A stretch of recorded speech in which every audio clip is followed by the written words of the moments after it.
Welcome back to the HHR. Since you've last seen this car, I've made a few updates and upgrades and changes, and so much like the Murano, I wanted to bring you along and show you what's new. Specifically under the hood, what's new is actually a lack of something. You'll remember underneath the hood I had a generator for range extending capabilities. Wasn't a full hybrid setup, so the generator wouldn't fully power the vehicle. It was mainly if you needed a little extra range, you could fire the generator up. I simply never needed that extra range. This car had enough battery range to get me where I wanted to go, and on the few times I tried to use the generator, either the fuel would be spoiled or the carburetor would need cleaning or something like that, and so it was kind of just sitting in here and taking up space and adding weight, so I just pulled it out.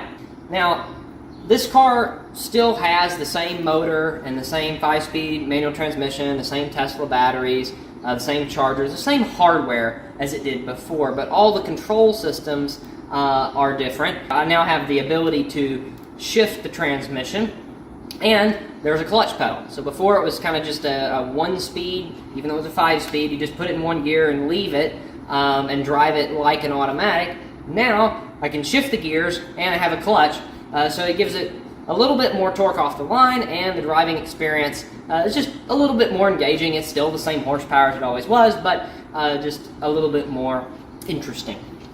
So you'll see inside the car that there is no longer a control panel in the center console. There's now a gear shifter for the 5-speed manual, and down in the footwell you'll see got a clutch. And so there's 3 different ways that you can drive this thing. I've told a couple people about this project, and people always ask, well, how do you drive an electric car with a stick shift?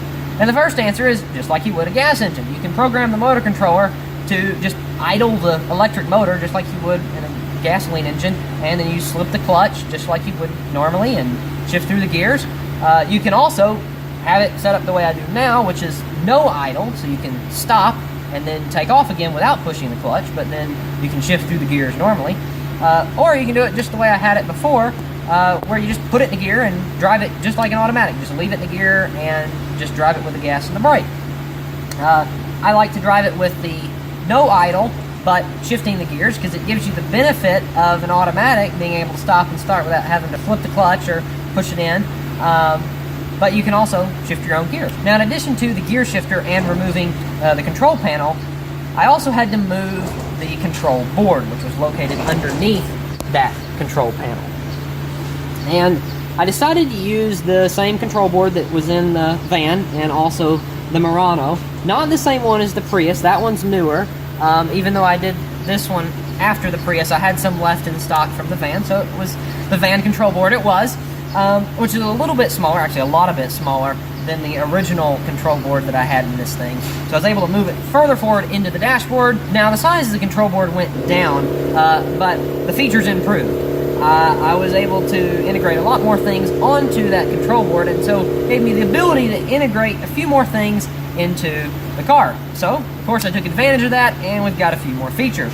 We now have cruise control, and also, probably the biggest feature upgrade is integration. So remember, this car before the electric vehicle system communicated with the GM system, but I had to use the original transmission controller and engine controller as kind of an intermediary between the electric vehicle system and the GM system. Well, now the engine controller is still there, but it's not actually doing anything. It's bypassed from the GM LAN network, and my control module is, much like in the Murano, emulating the engine computer and also the transmission computer, which are separate from each other in this car. And what that allows me to have is better display on the factory instrument cluster, and by better I mean it's lower latency and the readings are correct. The GM engine computer kind of does weird things. It tries to average inputs, which would make sense if you had a physical, say, temperature sensor for your coolant gauge or a physical level sensor for your fuel input, but it does weird things when you're trying to just send it a raw value.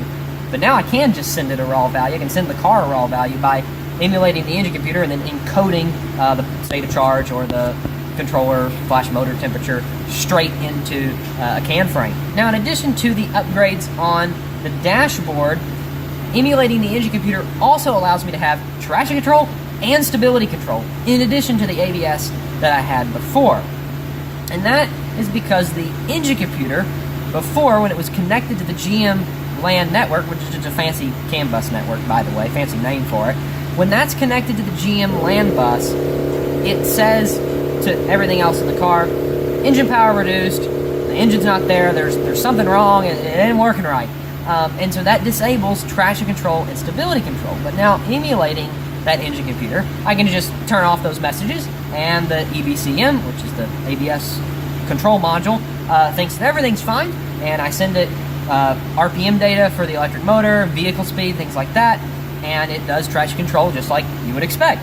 It also does stability control just like you would expect, which is quite nice in a car that's a little bit heavier in the rear than it is in the front because of the batteries in the back and the lack of a generator up front. So it makes it a little bit better in wet conditions. Now, just give you a quick look at the upgrades that I mentioned. If you want to come in and take a look, like I say, the instrument cluster is now pretty low latency. So if I give it, I'm in neutral right now, so if I just give it some throttle, you can see that the tachometer responds almost exactly with just milliseconds of delay. You'll see the screen is pretty much the same as before, but of course I had to move the control panel with the switches in it, and I needed somewhere to put most of those functions, and so most of them wound up as just touchscreen buttons in the screen. You don't need to activate them too often, and they're nice and big when you do. And lastly, one of the benefits of kind of making the system more integrated, integrating the GM side of things more with the electric vehicle side of things, is that I can now use the original ignition switch to not only turn the vehicle on, but also to start it, if you will, which is important if I have it programmed to do like a fake idle, because if you turn the key on and you're in gear, it'll start trying to idle away, which you might not want, you might not be ready for it. So now you can turn the key to the start position, and that will start the electric motor. It'll start it spinning anyways, and put it in idle mode if I have that enabled.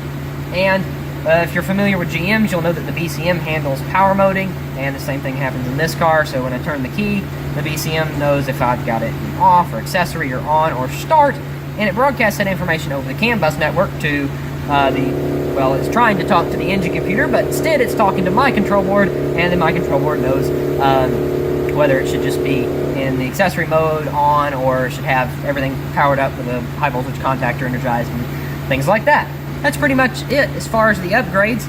Just some new features, some creature comforts, make things a little bit more integrated, some new safety features and things like that.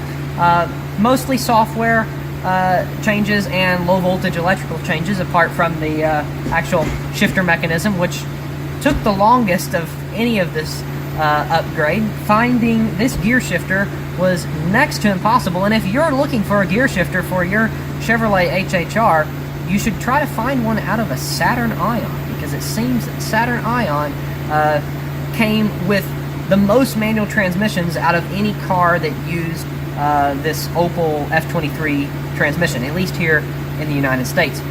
The clutch pedal is also not from an HHR, even though they did sell this in manual transmission form. That's actually out of a Chevy Cobalt, because it appears that the HHR is the rarest, at least around here, in factory manual transmission form. So went with a Cobalt clutch pedal. It does fairly fit if you modify the clutch pedal position sensor, and then you just use a Cobalt master cylinder and hook it up to the transmission. Thank you again for joining me. I hope you enjoyed the updated Chevrolet HHR. Thank you again. Welcome back to the manual transmission Nissan Murano. Now, if you're curious how this car went from automatic to manual transmission, check out the first video on this project. This is a video on the clutch booster for the Nissan Murano. So after doing the manual transmission conversion, I drove it for a couple thousand miles, was pleased with the conversion. It's great being able to roll your own gears, but the clutch seemed excessively heavy. Now, part of that is probably because I had two hang a clutch and, you know, mount the master cylinder, and the angles aren't perfect and the seat's not set up for, you know, a clutch, and the driver position just isn't great, but it was heavy. And so I decided to fix it. Take a look at what we've got underneath the hood. So originally this was set up with a master cylinder on the firewall, a slave cylinder down on the transmission bell housing.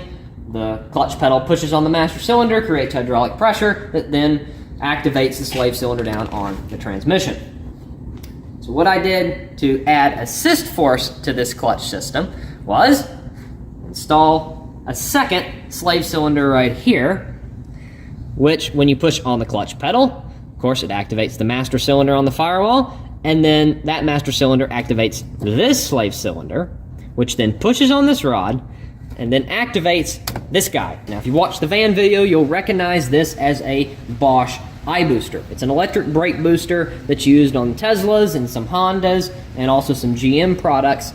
And this would normally take the place of a vacuum brake booster that mounts to your firewall. And indeed, this would normally mount to the firewall right here.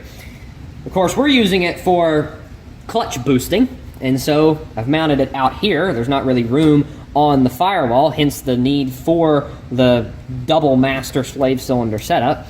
But in any case, the input rod is pushed in like that, and this electric motor gives an extra assist force to that rod, and then all of that force, the assist force plus your force coming from the pedal, is applied to this master cylinder right here. That master cylinder is the one that then activates the slave cylinder down on the transmission, and it's all very simple.